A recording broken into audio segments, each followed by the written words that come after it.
Well, hello and good evening and welcome to this live stream on the 28th of February 2023. Martin North from Digital Finance Analytics here. Great to have you with us, and thanks for taking some of your Tuesday evening out to share it with us. And as always, very pleased to see all those comments in the chat, and we'll certainly incorporate some of those in the show as we go forward. Before I just progress with Damien, let me just remind you, as I always do, that we don't provide specific financial, legal advice or even property advice, general conversation only. We do moderate the chat, so please play nice. And if you're watching the replay, this is on the 28th of Feb 2023. And this time in 4 weeks, I will literally be in the air to the UK. So it's not far now. If you would like to make a conversation point or to get my attention or ask a question, you use @WhatTheWorld. That'll make sure that I sit in my queue. And I've also enabled Super Chat, so if you want to get your questions off the list, you can use that, or if you'd like to make a contribution to what we do here, always gratefully received. Anyhow, without further ado, let me bring Damien in. Damien, hello. Martin, how you going? Yeah, pretty good. How are you doing? Yeah, not too bad. Not too bad. Can you believe it? It's a whole another month. Of course, it's a very short month this time, so it's literally just 4 weeks, isn't it? And yeah, that's right. It doesn't feel as if as much has changed this month. It feels as if we had a couple of really, really busy months where a lot changed as we spoke. But I feel as if it's been a little more stable in the past weeks. Although there's obviously a lot going on and a lot to talk about. Plenty to talk about. And I reckon that the starting point should be the earnings question, right? Because there's been quite a few articles. I made a show on Saturday where people are saying you're forgetting that stock values are a discount based on future earnings flows, right? Because it's what's going to happen ahead. Sounds like a crazy talk about Martin. You know, I know. It's surely it's all about hopes and dreams. It's hopium, right? Yeah. So, yes. so the point there is that if in fact forward earnings is actually lower, then that means the markets are well over perhaps where they should be. And in fact, I was quoting a couple of ratios that would suggest that it's pretty close to being stupid. What's your thoughts on it?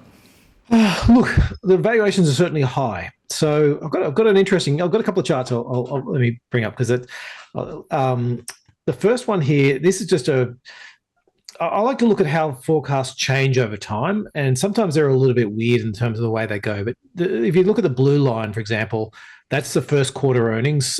This is US, but it's pretty close to the global numbers. Aren't significantly different. And so sort of it travels along its time and eventually ends up with 11% EPS growth. So different forecasts. And then so it had that big drop and then sort of a bit of a recovery. Things were better than what people had expected. Same thing happened again in Q2, and now we came in with sort of 9.8.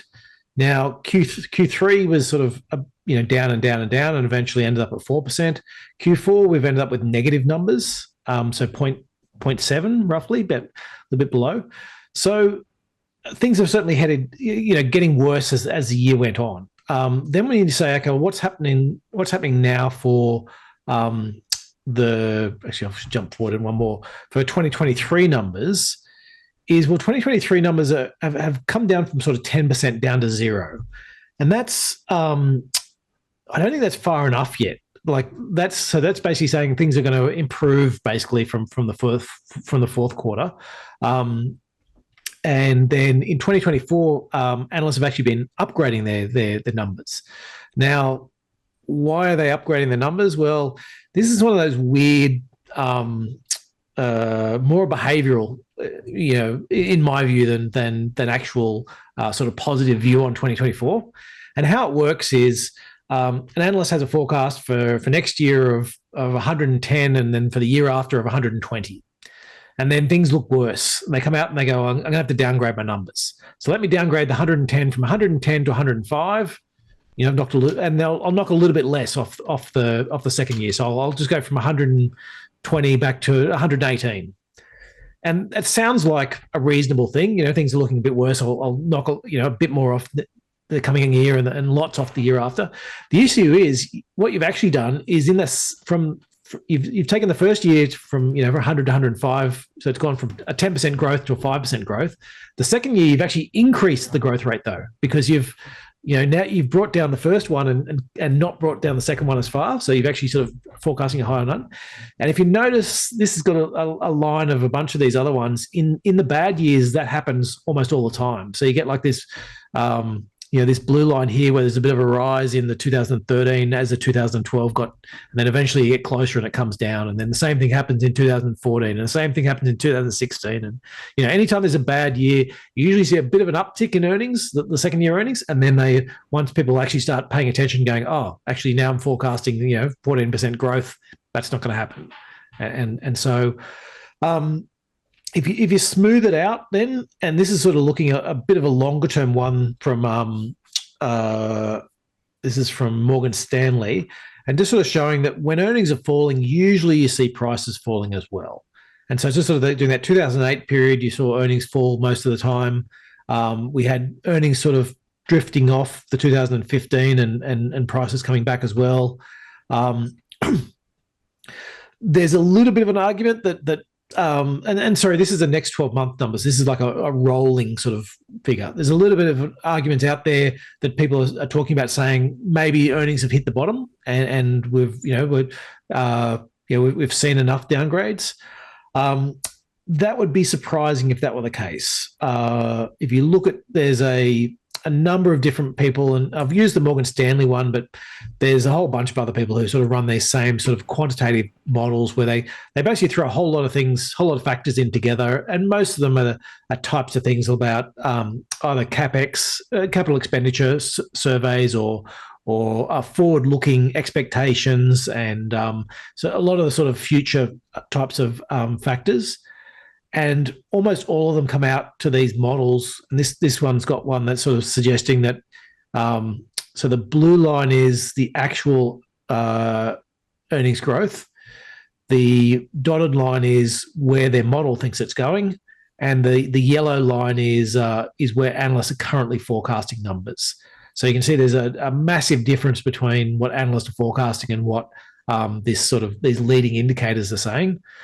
Now there's a reasonable argument that maybe these leading indicators are a bit too pessimistic at this point, but I guess it's a question about saying, well, if earnings are effectively back to zero for forecasts at the moment, they don't need to fall to whatever this is saying, almost not minus 30%, for it to be pretty devastating for the market. I think if you got a 10 to 15% downgrade to earnings, I think the market's going to take a big hit because it is a little bit expensive right now. Yeah, and of course, the really interesting nexus was the change in the Fed expectation, right? So the markets were pretty much saying the Fed's close to easing off. And then the Fed came out and said, no, we actually are seriously worried about inflation. Some of the data indicators were more aggressive with regards to where the economy was going. So the economy is not dampening down as quickly as effectively as perhaps the Fed was thinking it would. And so now the forward expectations about inflation do seem to be more aggressive. And that means that the Fed is now, well, some people are saying even 6%. Jamie Dimon, I think from Citigroup, said 6% is by no means off the cards. Yeah, that's right. And so, and the question is, what does that mean for the rest of the economy? So, I guess there's the thought process goes out there that central bankers would like to be the person who cured inflation rather than the person who let inflation, get free. And so the question is, are they prepared to put the economy into a deep-ish recession? Which is what Paul Volcker effectively did to kill inflation, in order to get there. And so, I guess if your view is that no, they're going to change their mind and they're going to reverse, really quickly, then you'd probably be more bullish on equities and be keener to buy at the moment. If you think they're going to say if they're going to do what they say they're going to do, then you should be extremely bearish. And it's sort of this market sort of pricing it somewhere in between that. They're basically saying, well, they're not going to do what they say they're going to do. That'd be crazy. That'd crash the economy and break things. Break things. Yeah. And so the market's sort of been pricing for a while now that they're only going to do half of what they say. And then the question is, well, maybe what if they do 3/4 of what they say? You know, they're still certainly not priced in for if they do what they say. And again, I don't think they'll do what they say, but I don't know. You know, it's a yeah. So is it a double bluff? What I mean by that is what they're doing is basically jawboning, right? So that the markets, react to it, and maybe they don't need to do it because they've said they're going to do it. Well, a little bit, and it's actually there's almost a bit of the opposite effect as well in that because they haven't been jawboning enough, and they've sort of been saying about, well, maybe things are cooling down and trying to talk a little bit positive. Markets have been, so stock markets in particular, rallied quite hard over the last few months, and that's actually quite a big factor in their financial conditions index. And so it's almost a bit of a catch-22 in that the more markets go up, then the higher they need to put interest rates to bring down financial conditions, and so therefore markets should fall. And so there's certainly some reflexivity or something. It's not a it's not a you can't determine the one outcome without sort of looking at the other as well. Yeah, absolutely. And that's the complexity is there are lots of different interactive elements, and then you've got the China situation, you've got the Ukraine situation, you've got all those sorts of things there.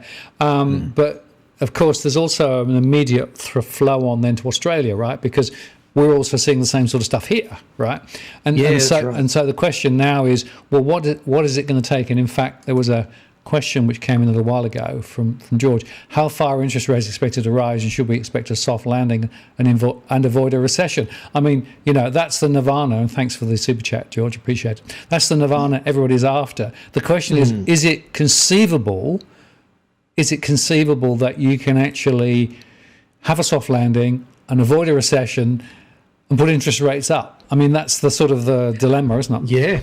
Yeah, well, and I guess the trending term over the last month has been no landing. It's this idea that people have got out there saying that, hey, maybe everything will just be fine. We'll never land, and we'll just keep going up, and the Fed will stop raising rates, and everything will be fine. Look, it's possible. It's possible to have a soft landing. It's just it's very unlikely. I think the big things. I guess two of my sort of core tenets of how I see markets moving and economies in particular is that one is that fiscal policy works. So when they actually get out and governments throw money at people, especially direct transfers in terms of money, that works really well in terms of generating demand. And we saw that during the pandemic. Is governments went from not spending very much and sort of holding the fiscal purse strings quite tight to spending a lot of money, and we saw that sort of pick up in an economic boom. The other one is that on the monetary side, though, is that monetary easing, once you hit a certain level, doesn't really work. We saw that through a lot of the late 2010s, where we sort of saw cuts in rates, and it never really sparked demand, and it got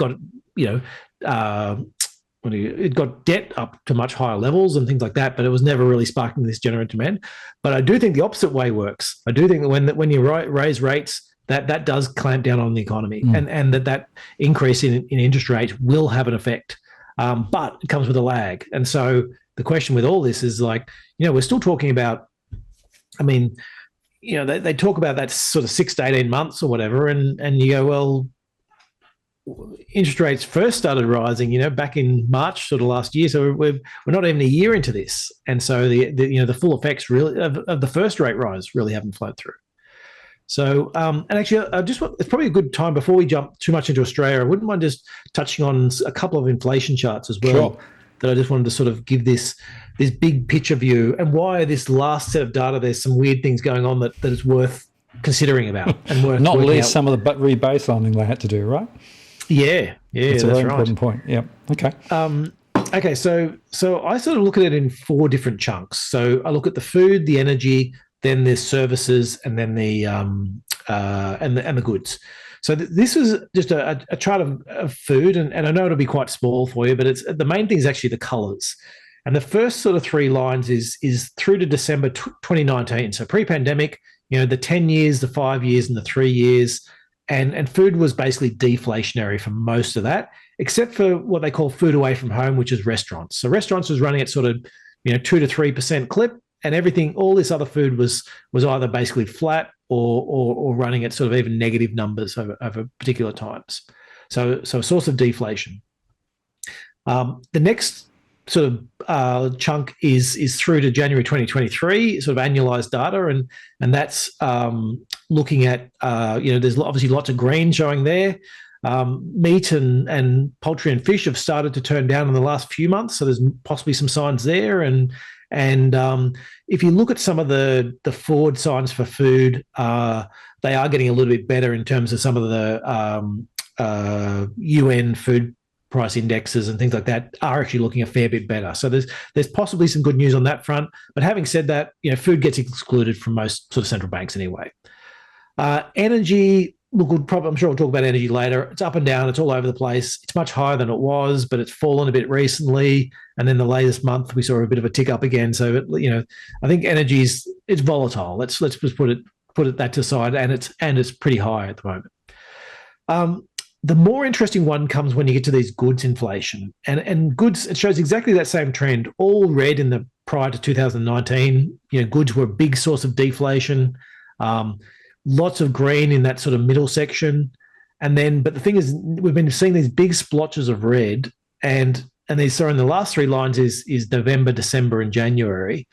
And in December, we actually started to see a lot of splotches of red. And I think that's where everyone got quite positive in terms of the outlook, and yes, things are moving the way we wanted to.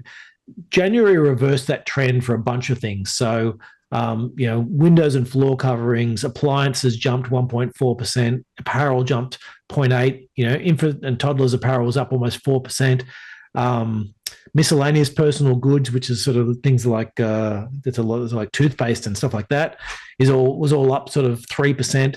Like there's just a lot of weird things going on now. 1 month doesn't make it can easily be an aberration in a lot of these, but I think it's certainly put a little bit of concern in people who are looking at the goods going, yeah, everything's moving the right way. And then there's just a bunch of things that have popped up going, okay, we need to work out, is this a 1 month aberration? Is there something funny in the numbers? Or is there something here that's more ongoing? And the Fed is obviously, adopting a more cautious stance. And then the final one's in services where, services, a fair bit of that was pretty green beforehand. That was generally running at sort of almost 3%. Services inflation before the pandemic. It's been much worse now, although it was slower to get going. It's still running hot. Couple of signs that maybe it's slowing down, but big picture, it's still very, very strong on that services side. And so, the Fed strips out this thing called supercore inflation, which is this new, you keep cutting things out, but it's basically core inflation, which is, that going, core services. This is a core services inflation, and then they exclude housing from it. And that's the one which the Fed says they look a lot at, and that's still running pretty hot in that last, the last, you can probably see on that last little bit, there was a bit of a tick up.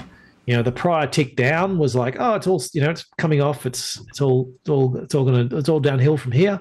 But that last little tick up is what's concerned the Fed, and questions about what happened in January. Why were consumers so strong in the US, and we saw it a bit in Australia as well. And because the retail here was strong too, right? After a weak previous month, but. With all of these things, is that anomalies in the data? Because, of course, it seems to me that things go up and down like a yo-yo around Christmas, holidays and everything else, right? So how much of it's data and how much of it's real? It's the real question. Exactly. And I think the answer is a lot of it's just the data, weird stuff happening in the data, but I don't know. I'm not, and it puts an element of concern. I'm happy to take the bet it is elements of the data. And I do think as well that some of this, I guess, later on in the year data that you get, it is worth noting that, especially in Europe, there's been a big fall in energy costs, and it's a little bit around, I've got this chart up just showing that, gasoline and other costs in January was sort of down 2% in terms of spending. Now that ends up somewhere. So if you were going to grow So I guess what I'm saying is you've just saved $50 on your petrol bill that you weren't expecting. Maybe you go out and have another dinner, or maybe you buy something else, that you weren't expecting to buy. Or you buy something earlier. So there is that effect that I think probably did drift through into the end of the year somewhere, and quite possibly still in January. Is that there's just a fall off in the fall off in energy prices has meant that other places have done a little bit better. But all this, if you're a positive on this and it's all going to keep going, it's sort of saying you don't think that monetary policy works anymore, and that these rate rises we've had, sort of record speed and record rate, in terms of the percentage of GDP isn't going to work, and that people can take whatever it is, a 3-4% increase in interest rates and keep going. I don't think that's true, but it might be. I might be wrong. So, and the point about that is, and Phil Lowe was before Parliament a couple of times, week before last, and he was making a couple of points. One is inflation's got to be crushed because it's crucial that it is, right? Which, secondly, the lever is interest rates because that's all they've got, and thirdly, they recognise that some people are actually going to be caught by this, but their argument is you've got to do it because otherwise everybody gets caught. So it's like when the only tool you've got is a hammer, right? Then the only solution is everything looks like a nail, so we'll just lift those rates a bit higher. And even in Australia now, the rates are actually expected to go quite high. NZ's saying another 3 rate rises, and they're calling house prices to slide. Some of the others are sort of a little bit more coy about calling higher rates, but just remember that a few months ago, people were saying, the RBA, won't go much beyond February. Now they're saying February, March, May, maybe later. Yeah, and look, I'm one that says I think they've done enough already, and we're waiting for the effect. They'd be better off waiting to see the effects of the prior rate rises. Having said that, I don't think they're going to. I do think they're going to keep raising rates. That's a question about what you think they should do versus what you think they will do. Yes, and I'm not I don't claim to have these deep insights. There's a lot of people, I guess, and especially a lot of the economists out there who worked at the RBA and sort of obviously know a lot of people and talk to them all the time, and that's not me. So they've obviously got better insights into the current thinking and everything. What I'm saying is I think they've done enough. I think the US has probably done close to enough as well, but you won't see the effect flow through for the US for a bit longer because the way their interest rate works and the effect on mortgages. And I think later on this year, we're actually going to see quite weak inflation and quite possibly deflation, I think, in categories. So you'd be in the sort of, they'll go up a bit, but then come down again quite quickly camp. Well, I think they'll come down quite quickly. I'd like to hope they will, but I'm not investing that way. I'm investing as if they're going to hold it for a little bit longer, and it will take them a while to turn it around. Because I do think, especially in recent times, they've been talking up the whole. You got to get on top of exactly what you said about Phil Lowe. You've got to get on top of inflation. Can't let it get out of control. Could they reverse that in 3 or 4 months' time and turn around and say, oh, actually things have fallen a lot faster and unemployment's starting to rise quite quickly, and maybe we need to go the other way? Well, maybe not 3 or 4 months, but maybe 6 months. Yeah, maybe they could, but I think it'll take them. I think it'll take them 3 or 4 months of gradually slowing and telling people, hey, maybe we might think about this, and before they finally do.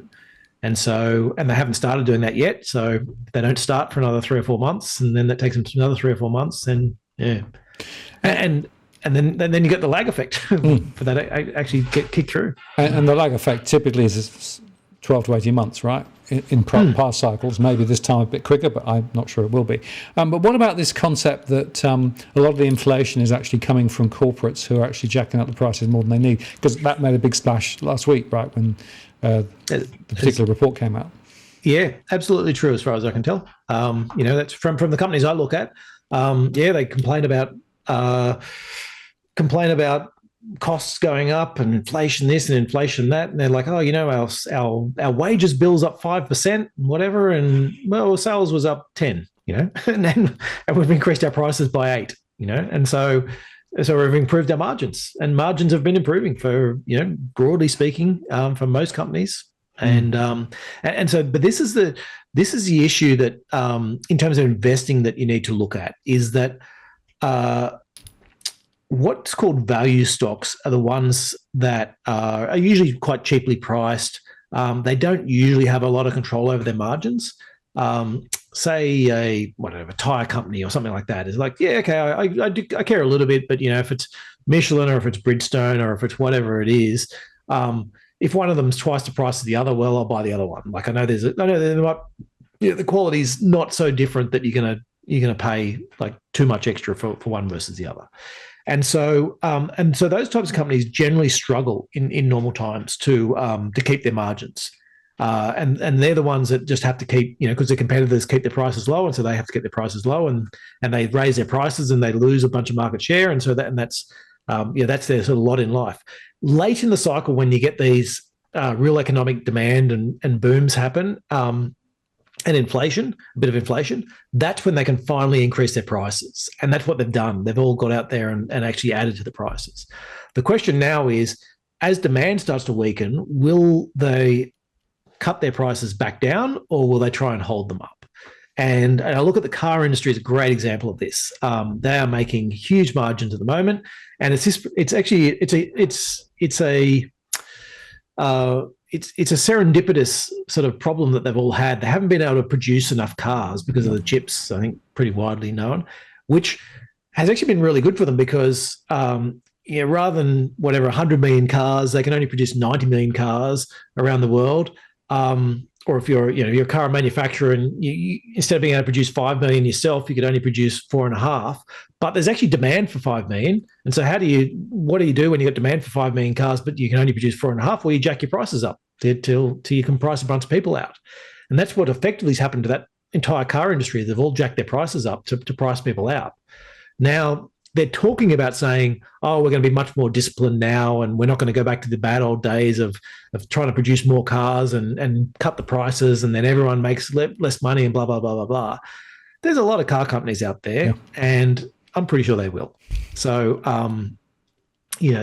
all you need is one or two, a couple of Chinese brands to say, well, we're going to pick up market share. We'll cut our prices, or Korean brands to say, yes, we're going to use this opportunity. Everyone else wants to keep their prices high, no problems. We'll put them back to the old prices and pick up, another 10% market share.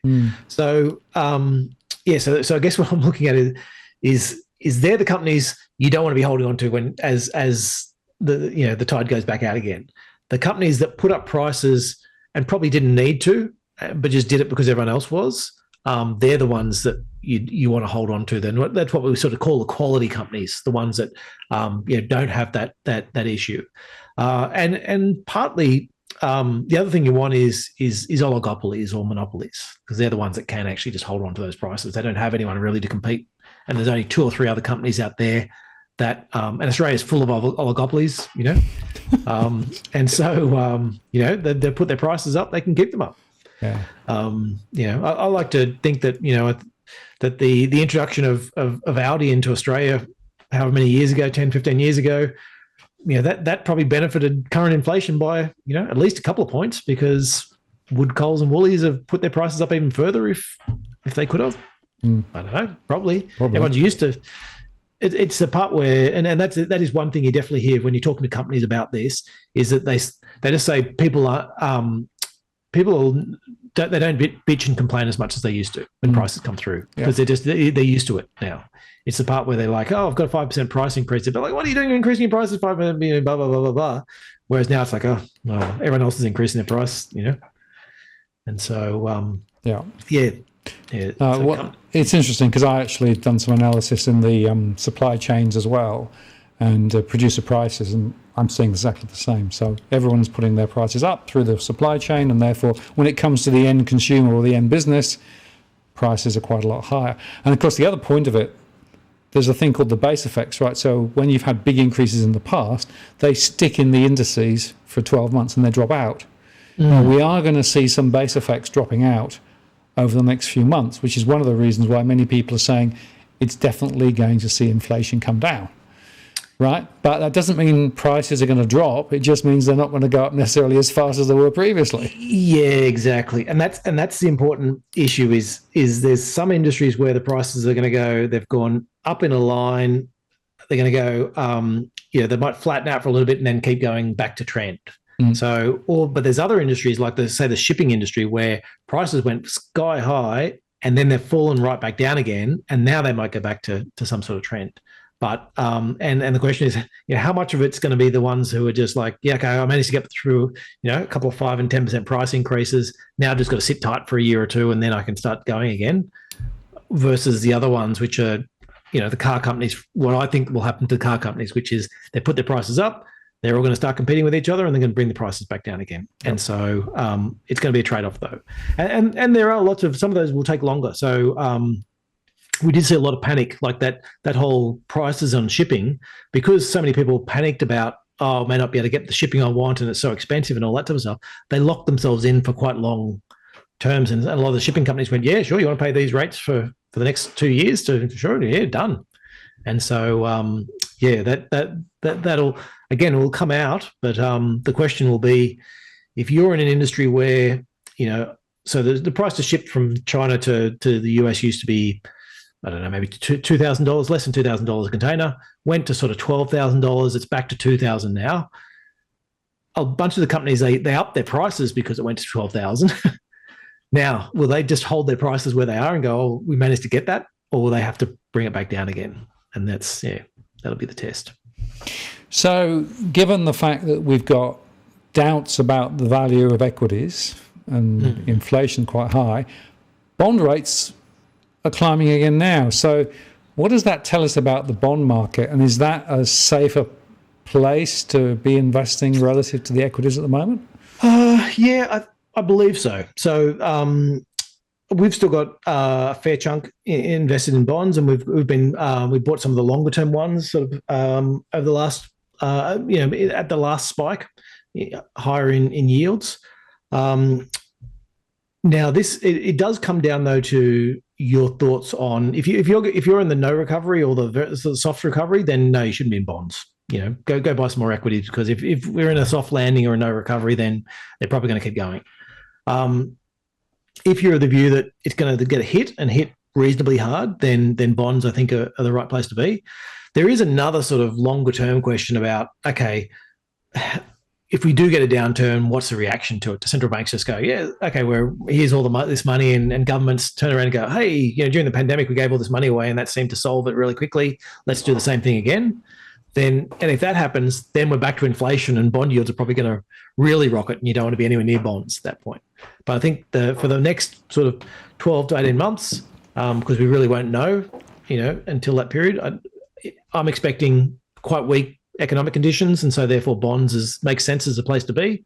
And then, but we're going to have to reevaluate that view once we see what central banks do. If the downturn I'm expecting does come, and central banks and governments, how do governments react? That'll be the real key as to whether you want bonds are there for a longer term holding, or whether you need to sort of rethink. And are you going for Aussie bonds or US bonds and corporates or treasuries?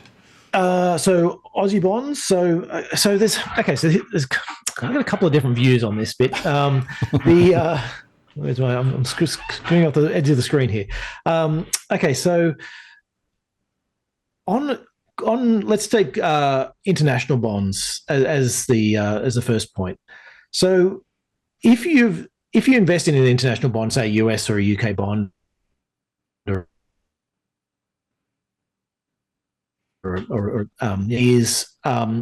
buying a similar bond to what you get in Australia, but now you've just got currency exposure as well. Yep. And currencies are volatile. And so if I'm going to get a 3 or 4% return on bonds, I don't want the volatility of currency on that. So what people do is then they go and hedge that out. And that's where a lot of arbitrage profits effectively comes from in the foreign exchange market, is basically people buying one bond in another country and going short, buy a US bond and go short an Australian bond, and then hedge the currency so that you pick up this small profit. and then the prices move a little bit, and you undo the trade, and then the prices move back the other way, and you're all making sort of just tiny little parts on just massive amounts. And so the net effect of that, though, is if you actually go and buy US bonds and you hedge them, the return is actually not very different at all to just buying Australian bonds, except the problem comes that if a country gets into trouble, and maybe the US is, they're talking about defaulting. That's the Republicans say they're going to default. The thing that governments almost always do when they default, though, is they don't default on local people. Their first port of call is to default on foreigners, because let's face it, who cares if they don't get their money? Is the sort of view about it. If I'm going to default, let me do that. They don't vote, so the long story is, if you've got invested in foreign bonds, you're going to get a pretty similar return to what you're going to get in Australian government bonds, but you've got an increased risk of default versus the Australian ones. Okay, so that's one side. Corporate bonds are a different thing again. So first of all, they're much shorter in time frame, so you don't get the same duration issue. But also, if you do go into a downturn, now you got to worry about defaults, and defaults spike in downturns. And actually, I think I've got a chart in Europe as a good example. The bankruptcies in the fourth quarter have just rocketed. So in the third quarter of 2022, they were basically back to where they'd been sort of pre-pandemic. It's the yellow line on this graph. And then in the fourth quarter just jumped, 20-30% higher. So, if you're going to invest in corporate bonds, you're going to worry you might not get all your money back. And so that they're not generally a safe bet if you're going into a bigger downturn. So the bonds I'm talking about, Aussie bonds, generally, I'm more interested in the longer duration stuff. But if you're worried about interest rates going higher, then you'd want to be just in the shorter duration. No, that's very interesting, and the exchange rate risk is fascinating at the moment, right? I mean, I've been watching the UK, particularly. I have a certain interest there. Yeah, that's right. Now, it got above 57 the other week, and I thought that was a pretty good rate, so I chucked some funds offshore in the UK. It's now down to 55 and a bit, right? And that movement, when you're handing a reasonable number over there, it can make a big difference. It really can. Oh, absolutely. And just the rate you transfer it at as well. I mean, that's one for there was a group, I won't name any names, but there was a group doing free trading for the US in US stocks out of Australia, and you're like, that was, how are they funding that? I'll tell you how they're funding it. They rip you off blind on the currency trade. Saying, Martin, I've just saved you $10 on your US trade because you got to do it for free. It cost you $600 in extra currency costs, though. But but don't worry about that. Correct. So yeah. Well, I learned an interesting lesson, because the rate that was sort of readily available to me, particularly with the online transfer, was pretty bad, right? But I made a fuss and managed to get a wholesale rate, which saved me quite a lot. And they've now actually jigged my account so that I maintain that wholesale rate next time I actually move money. But you have to ask. If you don't ask, guess what? Yeah, exactly. They just help themselves to quite a lot more, right? It's very interesting. Yes. Yeah, no, absolutely. I find, currency is opaque. Opaque. They make truckloads of money on it. That round trip, it'd just be, if you had to transfer money into one currency and then back again. So, I mean, and we do a lot of transfer within our trading. So through different groups, and everything gets done at wholesale rates, and it's pretty reasonable. Because there is, every day there are trillions of dollars. Well, maybe not trillions, but certainly every month there's trillions of dollars moved around in currency markets. Every day there's billions of dollars. And so it's very, very liquid. There's no reason why the banks, except for profit reasons, why the banks, don't need to take those big margins. And so, absolutely. Doing any big transfers or even just purchases overseas, like if you have regular overseas purchases, like we pay, tens of thousands of dollars for, so I know one data provider in particular, I pay $25,000 a year US for data. And I know if I just the ordinary bank, versus going through somewhere special is almost $1,000 Absolutely. extra cost to go just with the raw bank figures. Yep, shop around. Now let's talk about superannuation next, because of course there was a big news item today with regard to A week. Yeah. well, the last week, but the release today is 3 million is the cap. Above that, they're going to effectively charge more. Although, of course, they're not going to do it till 2025 after the next election, and they're claiming that there's only about a few thousand people who actually have very large superannuation balances, but one has, huge amounts, millions and millions and millions, right? And basically the philosophy is superannuation should be about securing a safe income in retirement. It shouldn't be an investment vehicle. What's your thoughts on all this? And I want to just mind taking around. I have to say, I've felt all the way along superannuation is a bit of a con, right? Firstly, because of course years ago the risks were either taken by the government or indeed by final benefit schemes if you had an employee. Now the individual risks are with the individual. Secondly, you're forced to put it into it. Thirdly, there's loads and loads and loads of fees. It's not transparent, and they keep messing with it. Apart from that, it's a great investment. Yeah, that's right. Well, I mean, it's a great tax credit, a great tax concession. Yeah, well, it is, but they're saying it's going to cost more than the whole pension scheme in a few years' absolutely. time. 50 billion or something. I've got a chart up here showing this is numbers from the Treasury, just going. So the blue line is the cost of the age pension, the red is the contribution concessions, and the purple is the tax concessions on the earnings. And yeah, we're basically giving away more in tax concessions. So basically, if you didn't give the tax concessions, you could double the age pension at the moment, and you'd be net equal. But that, what that doesn't count as well. That doesn't count for all the fees. Yep. Like as you said, okay. So I don't want to say, look, I run superannuation, so we do more superannuation than investments. Most investment managers do. I think, I don't know, maybe 60% of our business is superannuation and SMSFs, and the other 40% investment, or something like that. But it's pretty similar amongst most investment advisors. Yep. And so my vested interest is telling you, Martin, you're crazy, Martin. This superannuation is the best thing ever. It's not. Like if you added the fees onto this as well, and the average fee I think is when you add it all up, it's pretty close to 1%. You go again, like the age pension gets up to another. You double it by getting rid of these earnings conditions. You could add another 20 or 30% at least by getting rid of the fees on this, or centralizing some of the fees on these. So, is investing a good thing? Absolutely. I'm absolutely 100% behind investment.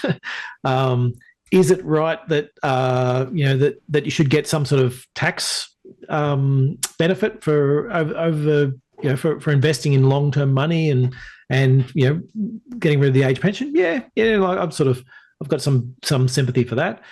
Should it be as extreme as what it is at the moment? No. And this is the most telling graph I think I've got, which is this is an estimate of from Treasury of the lifetime government support, and what it shows at that bottom, so it's different percentiles, and at the bottom end of the range, it's going, okay, if you're in the bottom 10% of earners, then you pick up all this money from getting an age pension, and then you get a little bit from contribution concessions and a little bit from earnings concessions, and that's your bar.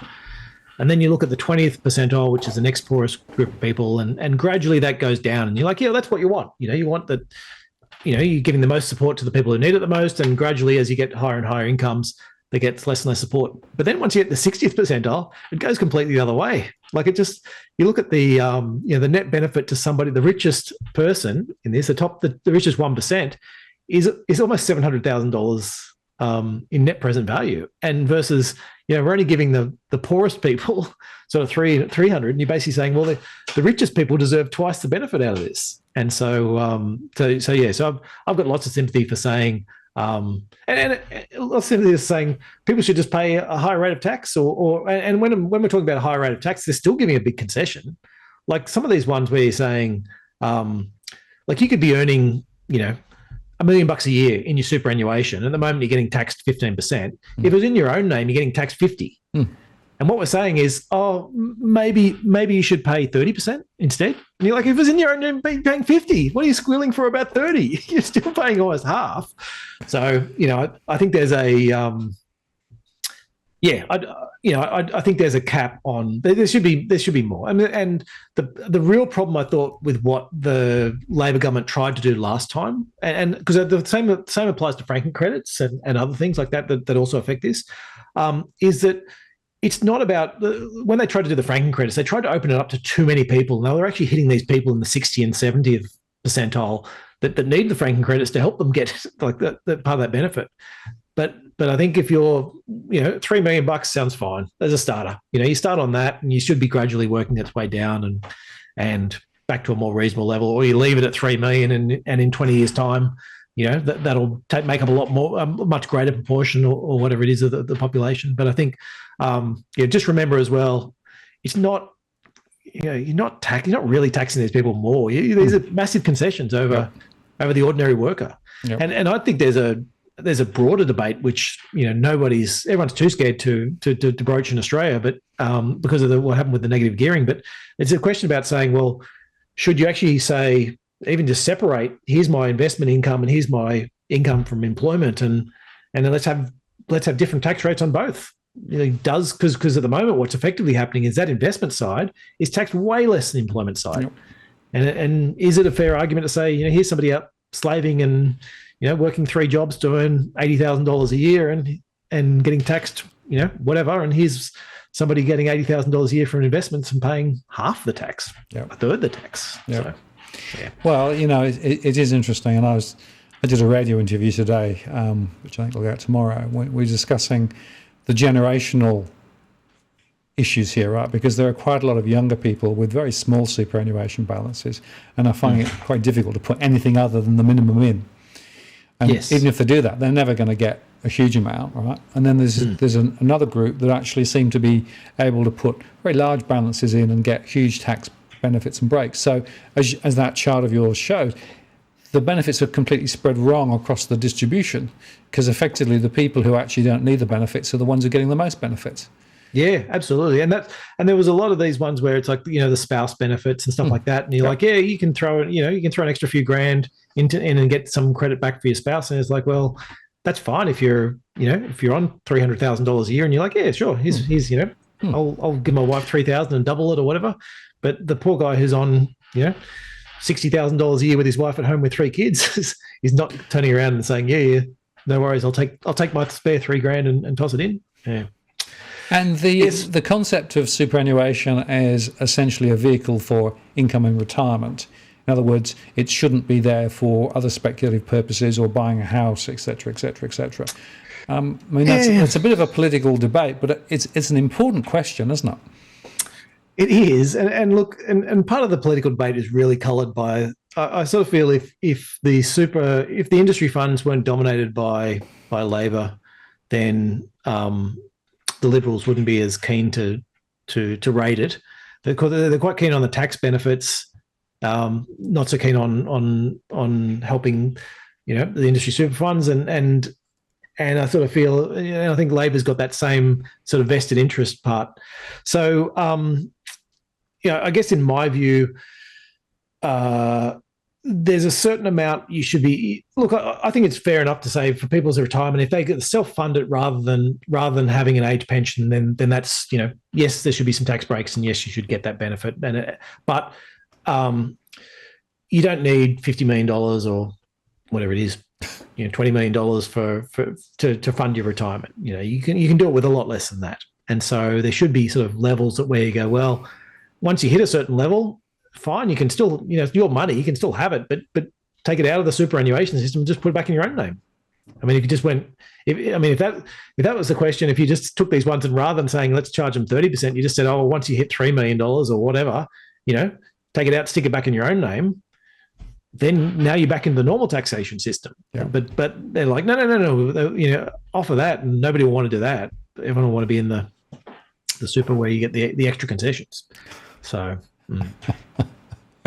And of course, the other side of politics, we were talking about, election promises broken, etc., etc., etc. So it's become a political football. It will continue to be. But I mean, there is an important point of principle here, though, isn't there, about how you build security for old age and how you actually make sure that you've got a coherent investment strategy.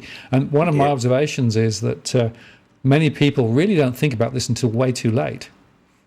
Yeah, well, that's right. And you do, I mean, look, the net effect is, and I guess where I was leading to with that as well is, superannuation is still, even under these new rules, it is still more favorably taxed than having the money in your own name. So, a lot of the ways people got this money into these superannuation accounts is no longer available. So Costello opened up a bunch of loopholes and then sort of even gave people forward notice of when they were closing the loopholes so they could pile as much money as they could into it. Yep. And so the days of people being able to funnel as much money into superannuation as what you used to are, well, they haven't completely gone, but but it's much, much, much harder now than what it used to be.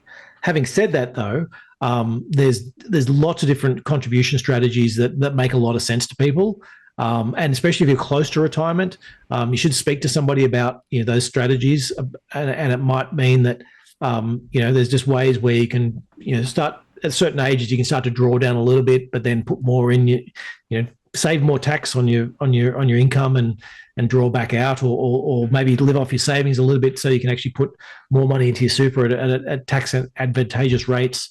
So lots of little things you can do around that to benefit from those.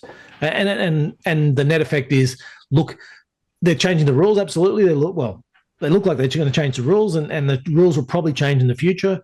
But will the rules change to the stage where they will be taxing superannuation worse than what they'll be taxing it in your own name? I find that impossible to believe. No, it's a relativity, isn't it? Right at the moment, we are at the extreme swing of the pendulum. It's a very generous tax regime. It's nonsensically generous, which is why, of course, people then put a lot of money in it. And Jason earlier on suggested we should try and figure out who that person is who's got the big. I'm not going to go there, but clearly it's someone with lots of money, right? Yeah. But the point is, even if you bring the pendulum back a little, it can still be a more,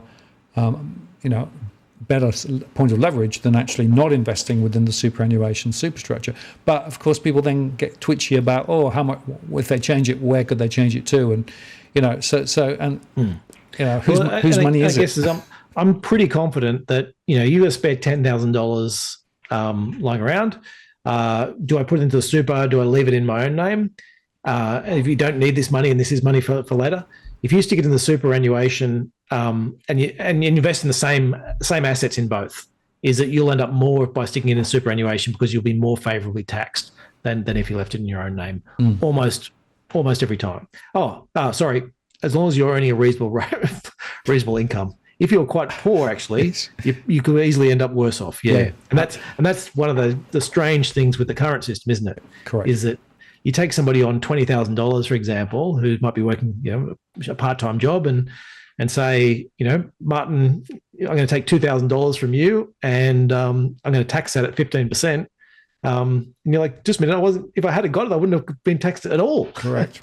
Whereas the person who's on $200,000 and just earns another $2,000, he gets taxed at 15% rather than 50%. So, and that crossover point, a lot of people don't understand it, which is a really, really important point to understand, right? Because you're forced into it, but there is a point below which it makes no economic sense, does it?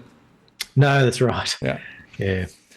And just on the concessions which are there, of course, the one that they've been amplifying slightly is the downsizer. So if you're at 55, you can put $300,000 into your superannuation if you sell down, right? As long as it's your own property, as long as it's not an investment property.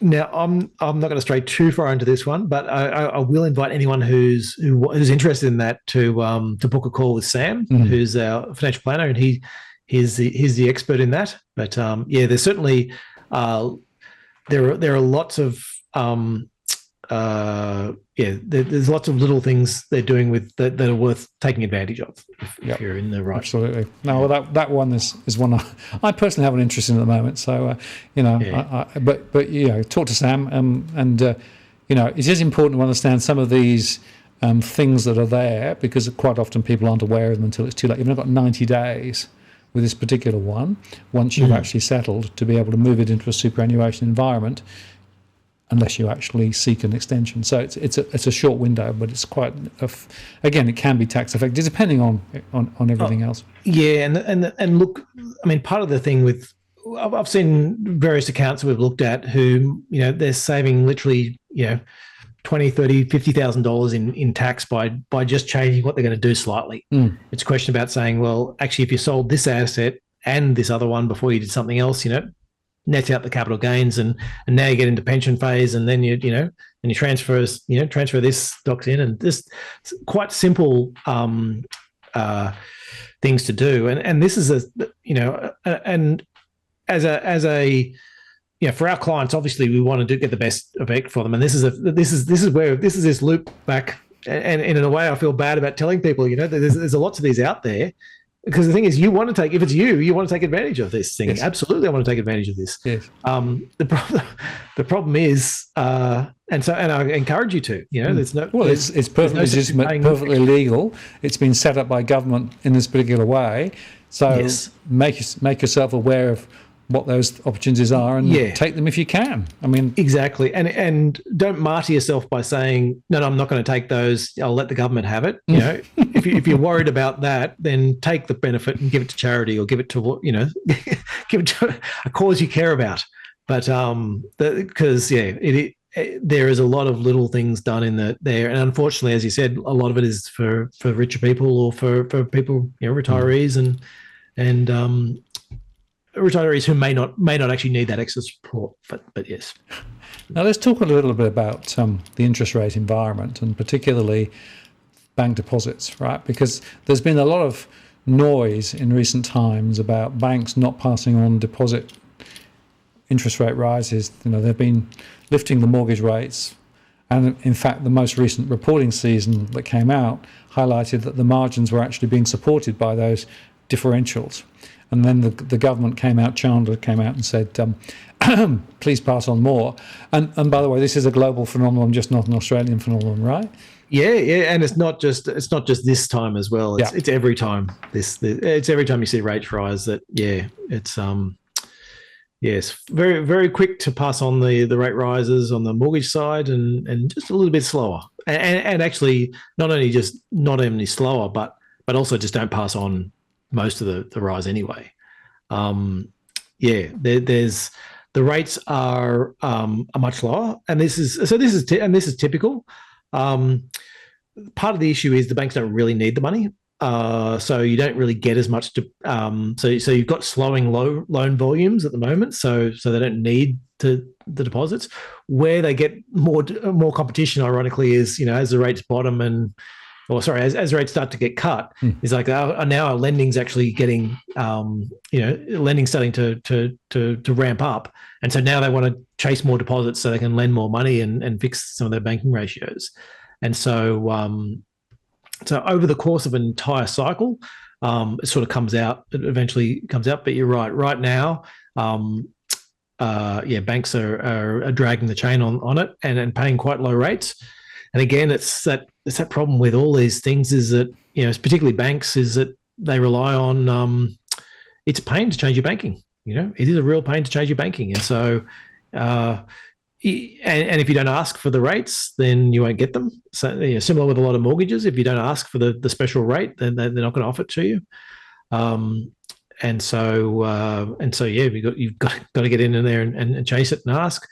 What else was going to say on deposits was. I'll just come in, because one thing I'm interested in is these special rates, right? So there are some headline rates that look quite good, but only for 3 or 4 months, and then it drops back to a very much lower rate. So if you're not careful, you can actually be allured into thinking this is a fantastic rate, but you've got to read the small print, right? And it's often the small print is not very clear to see.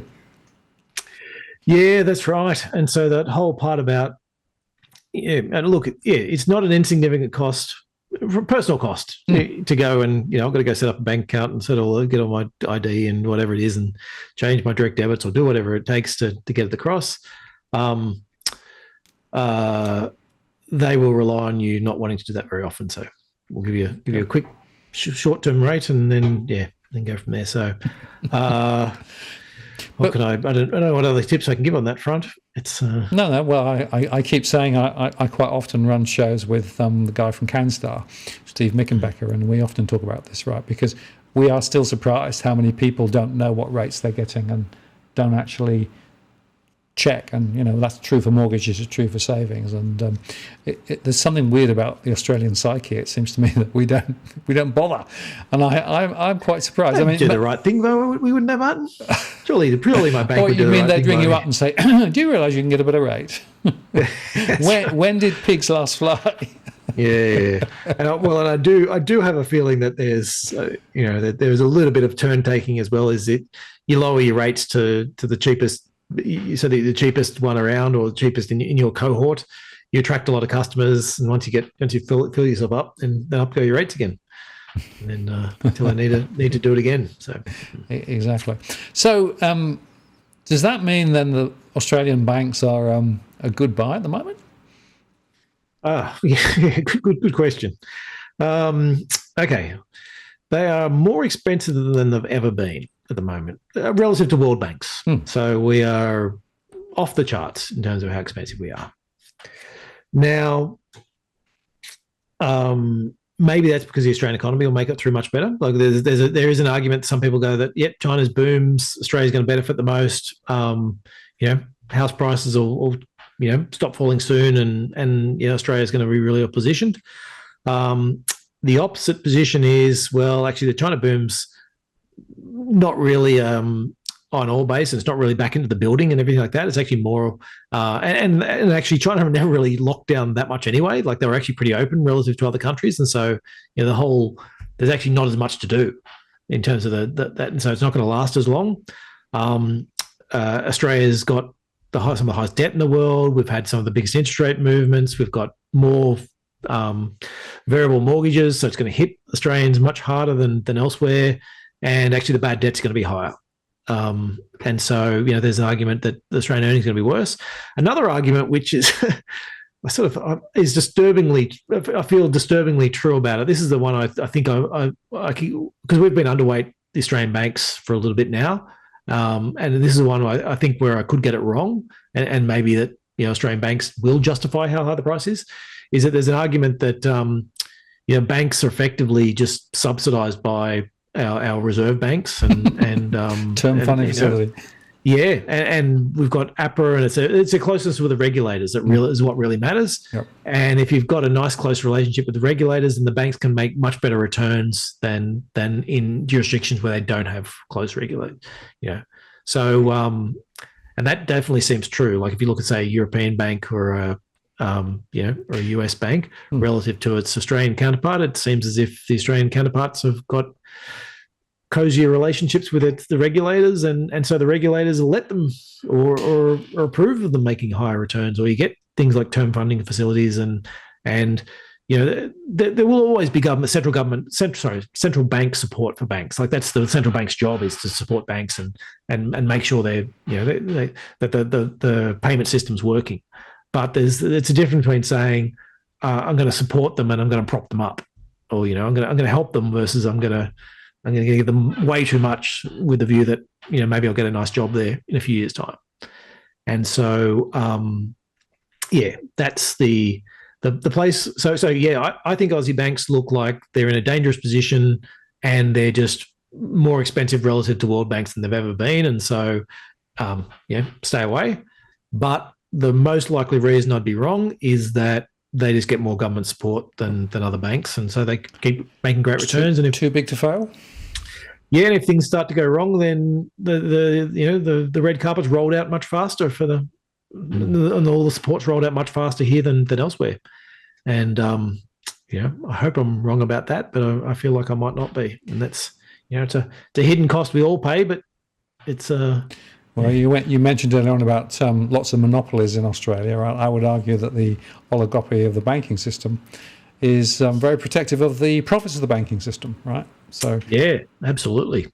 yeah, Absolutely. And I remember talking to somebody who came out to Australia to start up a new bank, came from the UK. And I was amazed at the margins that actually could be made here, right? But they didn't actually start up a new bank with much lower margins.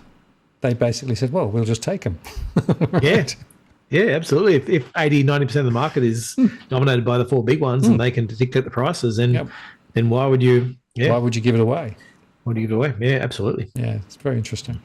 And, you mentioned the issues with regard to higher rates, the mortgage book. We've got the mortgage cliff. There's some different people saying different things about the impact of the mortgage cliff, but my analysis is still that there are quite a few people who are going to get flipped onto a higher variable rate in the next coming months, never mind interest rates go higher or not.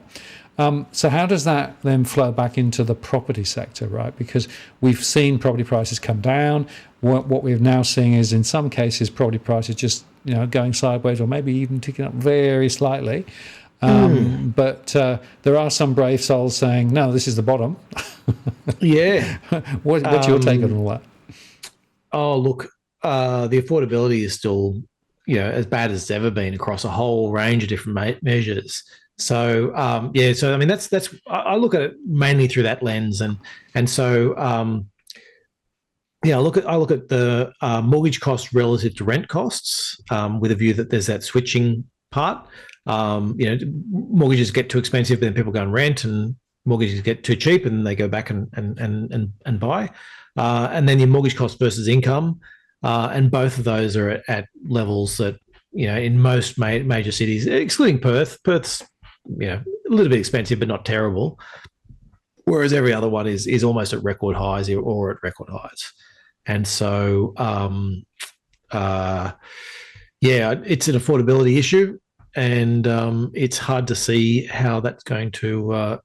You basically need now other rents to keep growing at rates that are 10% per annum plus, I guess, in terms of rents.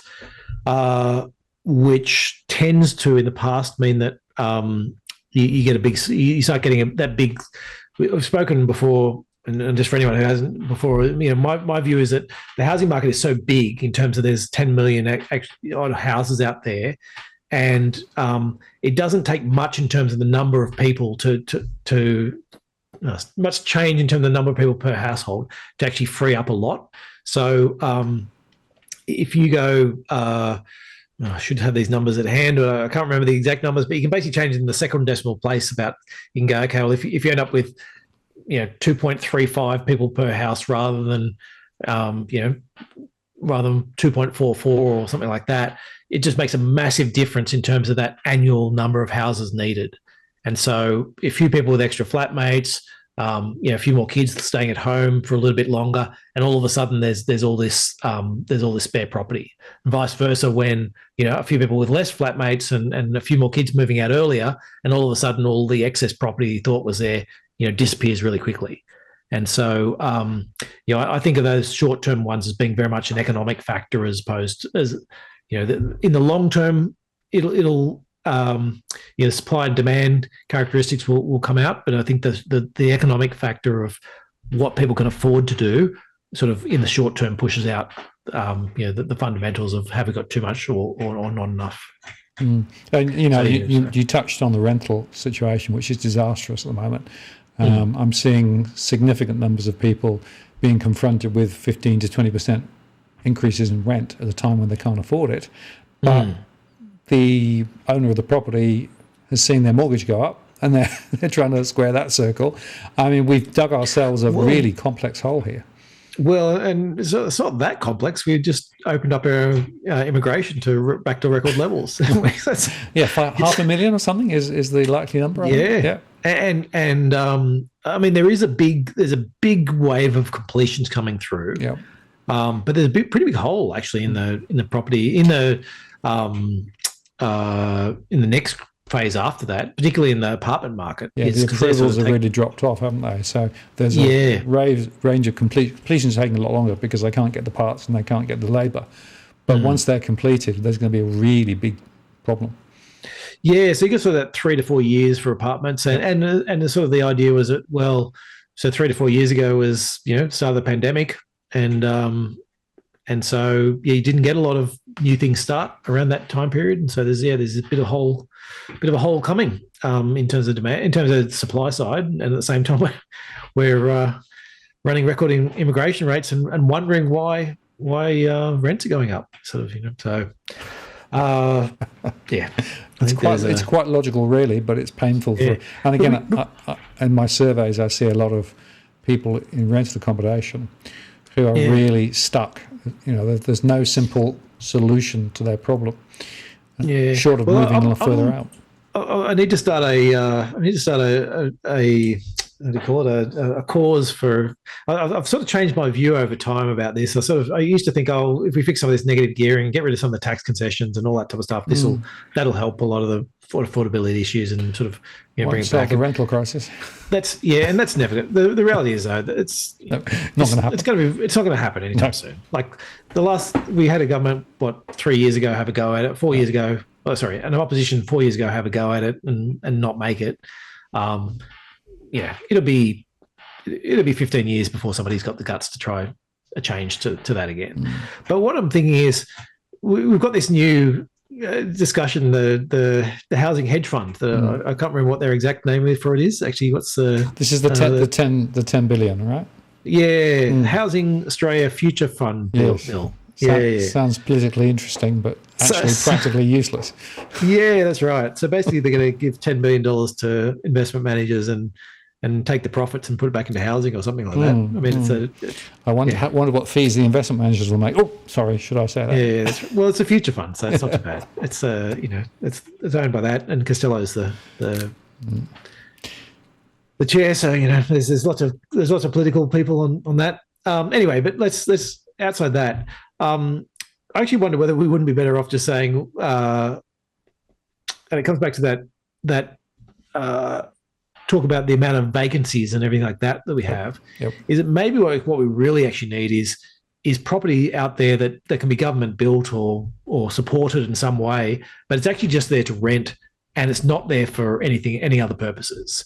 With the view that maybe we could drive rents down. Maybe we can't get property prices down because there's so many vested interest and all that type of stuff. But maybe actually we could get rents down to a reasonable level so that so you didn't have those. And I guess the idea behind that is that I think there's a bit of a problem in that the more I consider the problem is that as societies get wealthier, like most people, once they get richer, they want to have more than one house. And they want to get and the really rich then go, I'll have a house here and I'll have an apartment in the city and I'll have a beach house and I'll get one near the snow as well, and effectively and I'm rich enough that I'd prefer nobody else goes in them, so I'm not going to rent them out. And even if you did, even if you are renting them out on an Airbnb basis or whatever it is, you're not actually, there's no one living in it. It's not like you've taken away. All you're doing is helping the people for holidays, and so. As we build more houses, we then also, if society's getting richer and richer, we're also taking more and more houses out of the pool because it's like, well, more people. So anyway, I just sort of come down to maybe if there was a pool of houses that were only available for renting, and Airbnb actually makes the problem worse as well in that same way. They do. Yep. In that you've effectively taken a house out of the rental market by turning it into an Airbnb, and it's great you can rent it for holiday makers. But nobody's, you've lost a place for somebody as a permanent home. And so, anyway, I'll get more into that. But that housing future fund one is hot air, and it's not going to help. It's political spin. Absolutely. So we're sort of coming towards the end, but there was one other question which came in. This is from Cross-Stitch Ange. Do you think what about in the world of essential workers, nurses, childcare? Should they have a differential interest rate? Should there be some concessional structure to help them? It's an interesting question. Yeah. Where does that lead us? Yeah, look, I think you know what? Well, yeah, in a perfect world, I'd prefer we just pay these people better. So that'd be my solution to the problem. Is because I think that it starts to get once you start doing that, it always becomes difficult, and everyone loves the rort, and so. What was the one I looked at was car leasing is a good example. So basically, if you're in some not-for-profit sectors, then that you can get these tax benefits where your employer packages up part of your salary, and so rather than sort of going and getting a loan and then paying it for it, you can actually have it packaged and you get it on a pre-tax basis, and it's quite beneficial and all that type of stuff. The leasing companies that do it take more than, in some cases, in the ones I've looked at, take more than 50% of the gain. And so what happens is you're like, whatever it is, it would have saved you $2,000 a year by doing this. Yeah. And here's this one who's packaged it up really nicely and made it all nice and easy for you to do. But you're getting like a $700 gain out of it, and they're making $1,300 a year. And so I don't know. I guess that's what I worry about, is that once you start doing special things for it, then all of a sudden everyone starts to, redo the way they employ people, and there's middlemen emerge everywhere whose job is to basically get you into that, to get particular people into those rates, and so I guess I'd. Could you do something under the tax system where you give them a different, some beneficial ones on the similar basis? Yeah, maybe that's a better choice. I think my solution though is more, well, we probably should be paying them more is one step. But the second thing is, I think if we could drive rental rates down by government support and getting more, keeping that. You cannot rent this out as an Airbnb. You have to live in it, and you cannot own 3 other homes and also rent this thing out. You got to, this can be your only, and you just use that to drive rents down. Then that would benefit people more, because maybe at a certain stage, if the way society wants to be is that house prices are eye-wateringly high, but rental rates are reasonable, then maybe it is fine for people to say, okay, I'll rent for my life. I'll spend a lifetime renting, and I'll actually save money over the long term. But at the moment, the problem is we've sort of ended up, as you said, in the worst of both worlds. We've got quite short rental terms in Australia, and it's subject to economic vagaries, and usually a lot of the landlords are only one or two. They're people, just ordinary citizens as well, who are trying to make money from this. And so, that can affect markets. Absolutely. Well, it's an interesting conundrum, and I'd add something else in there, and that is vacant properties. There are lots of properties across Australia that nobody ever lives in. Quite often, these high-rise apartments were bought new. They've never been occupied. Foreign investors who just sit in there, rising values. Yep. So I will be looking at that, and I know everyone says, there's always a million properties spare in Australia, but the census shows. But there are hot spots, particularly in some urban centres, where if they seriously wanted to provide a flow of accommodation, maybe to meet the essential workers, that would be a significant way of doing it. Well, and also it's also this point about saying, if you've bought a property, so let's say you're somebody in Hong Kong, and you're like, I want somewhere to go if it all falls apart. So I'm going to buy this property in Australia, and I've bought an apartment, and I'm not going to live in it. I'll pop out there I'll pop out there for a holiday every now and again, but it's just going to sit there, and I don't really want somebody else living in it. I'm happy to have it there as that's my bolt hole.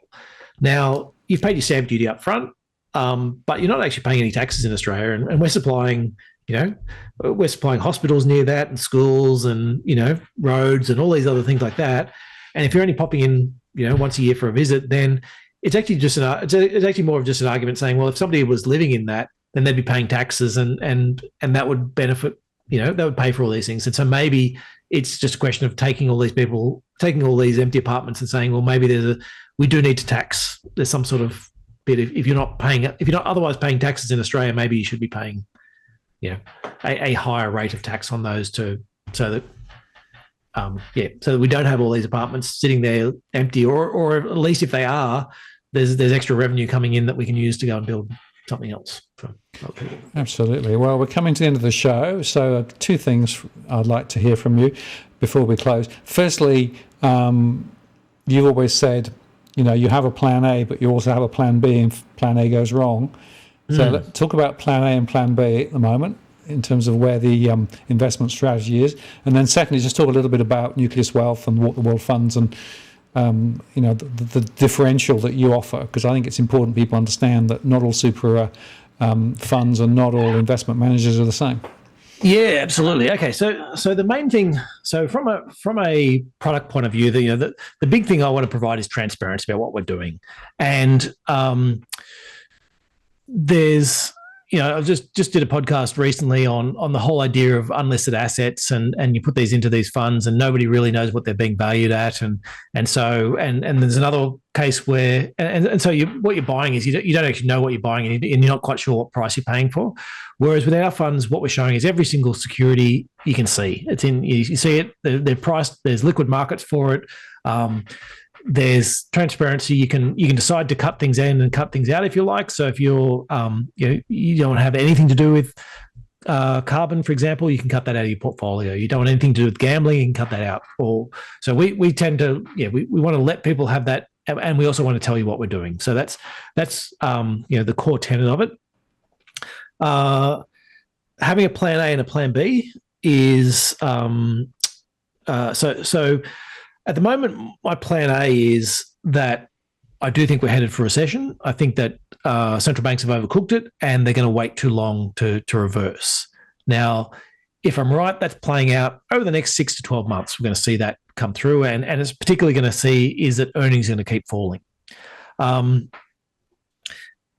types of stocks you want to own in that scenario is the quality stocks and what we call quality and defensives.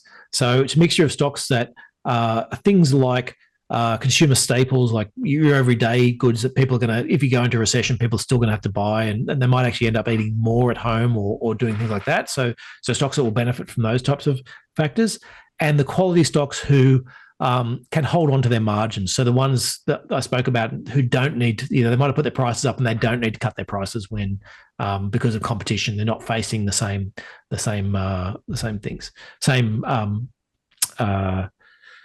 pressures as some of the other companies that will have to cut. So that's a plan A. Now the question is, where are we going to be wrong on that? Are we going to be wrong because there is no landing? So there's no landing views, right? And or there's a very soft landing, and interest rate rises don't end up causing the problems and the lag effect. And in which case, then you want to be switching more into equities and more into growth assets. So that's one part of that. The other part then is, well, could central banks actually go too far and do what they say they're doing and actually drive us into quite a deep recession? Now, that bit I'm not as concerned about, because I think our assets are sort of set up for that mostly already. If we really think they're driving into a deep recession, we'd change more and we'd buy even less equities. But given we've just had a pop in equities at the moment in terms of prices, we've sort of pulled back again. And if they fall, we'll reweight a little bit more and buy a bit more with a view that, look, maybe things will be a bit more benign. But it's more of a matter of trying to work out, on that pendulum, what's the most likely, what are we positioned for, and then what are markets pricing in. And so right now they're pricing in, a pretty good outcome for equities. Bonds are pricing in we're actually sort of more comfortable with what bonds are pricing in terms of the outlook. And so, so does that answer it? Yeah, so it's a little bit. No, yeah. I mean, you've highlighted, the dilemmas that you face. But there's one other point which I want to underscore, because it's something which I still find people don't get, and that's the concept of compounding. In other words, time in the market. Actually, it's really, really important, isn't it? Yeah, that's right. And part of this is the idea that, look, no one's ever going to be 100% right or 100% wrong. And so generally markets will go up. there's a few studies about saying, should you average your way into it, or should you just dump all your money in on one day? And the answer is actually, you should just dump all your money in one. Markets on average go up, so you should just dump all your money in one day and hope you get one of those. Hope you come up at a good time. But it is that idea that, look, the game, if you're investing, the game is rigged in your favor. Over time you'll make more than sitting out, and taking on a bit more risk is, over a longer period of time will be beneficial to you.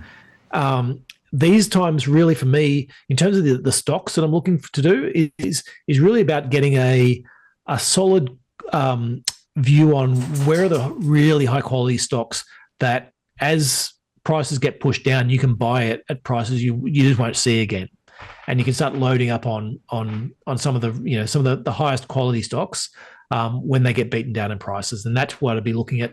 If we're right and we're headed into a further downturn, that's the key, is grabbing those stocks now. And then, because the other stocks, the value stocks or the growth stocks, they're more for your trading. You're into the stock, and then you start reaching the end of the cycle a few years later, and you're selling out of those ones. Versus the really high quality stocks you want to grab, stick in your bottom drawer, and own them forever, so to speak. They're the ones which right now is a matter about getting that as a shopping list, and then as the prices are falling back, and saying, okay, that's the price I want to buy that stock at. Absolutely, and keep an eye on it and monitor it, and don't just set and forget, right? Because things change. Yeah, absolutely, things change. Well, Damien, thank you very much for your time tonight, and for the last few months. We won't do a show in a month's time, but we will do a show in 2 months' time when I'm in the UK, right? So I'm still planning to do these same live streams at the same time, Australian time. It'll just be a different time in the UK. So I'll look forward to the slightly more long distance conversation, but nevertheless the same sort of conversation, and still very interested in, we're focusing in on the Australian markets, but also a bit of context around the UK probably is going to be quite interesting too. So I look forward to that. And if people want to find out more about what World Funds, which are powered by Nucleus Wealth, or indeed Nucleus Wealth, we put the links and things below. And I really appreciate your time tonight. Thanks a lot, Martin. Best of luck with the move. Thank you. Yeah, we'll talk again in 2 months' time. Look forward to that. Thank you very much. I'm going to take you offline, and then we'll close the show. See you later. Bye. That's it. So there you go. Thanks to Damien for his time tonight. And I just wanted to acknowledge specifically Alexander, who made a super chat contribution earlier on. Thank you, Alexander. Really appreciate it. And with regards to my own plans, check out my recent show, So Long Thanks for All the Fish, if you want to know more about that. But just over the next few days, there will be a few extra shows. So next Monday at 8 p.m, so a day earlier, I've got Tony Locantro coming on the 6th of March. We're going to call that show Keeping It Real, so that's 8 p.m.